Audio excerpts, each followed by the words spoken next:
સુરતમાં સાયન્સ સેન્ટરમાં મહત્વના દસ્તાવેજો ગુમ થઈ ગયા। 6 કર્મચારીઓની સર્વિસ બુક ગાયબ થતા તંત્રમાં દોડધામ મચી છે। શરૂઆતમાં એક સર્વિસ બુક ન મળતા તપાસ શરૂ કરવામાં આવી। આ તપાસમાં વધુ 5 સર્વિસ બુક ગુમ હોવાનું સામે આવ્યું।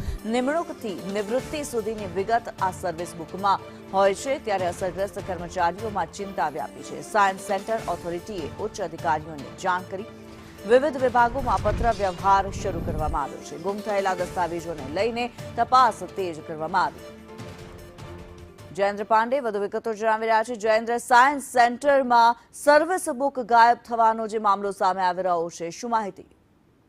બિલકુલ આ સુરત મહાનગરપાલિકામાં એક ચર્ચાથી કિસ્સો કહી શકે, કારણ કે સર્વિસ બુક હોય છે તે એન્ટ્રીથી છેલ્લા દિવસ એટલે કે રિટાયરમેન્ટ સુધીની એક બુક હોય છે, તેમાં સાયન્સ સેન્ટરમાં ફરજ બજાવતા 6 કર્મચારી સર્વિસ બુક છે ઉપલબ્ધ ન હોવાની બાબત સામે આવી છે।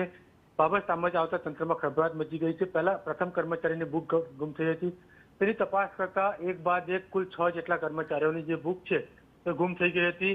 કર્મચારી નિમણૂકથી લઈને પ્રમોશન, વેતન વધારો, બદલી, રજા અને નિવૃત્તિ તમામ સેવા વિગત તેમાં નોંધવામાં આવતી હોય છે, કારણ કે આજની ટેકનોલોજી ભલે દુનિયા આવી ગઈ હોય, પરંતુ આજે પણ સરકારી ખાતામાં બુકથી નોંધણી કરવામાં આવે છે। કયો અધિકારી કેટલા વાગે ગયો, કેટલા વાગે આવ્યો, તેની ભરતી ક્યારે થઈ, તમામ પ્રકારની વિગતો એમાં હાજર કરવામાં આવતી હોય છે। પરંતુ બુક ગુમ થતા હવે તપાસ કમિટી દ્વારા તપાસ શરૂ કરવામાં આવી છે। જી ધન્યવાદ જયેન્દ્ર આ માહિતી માટે।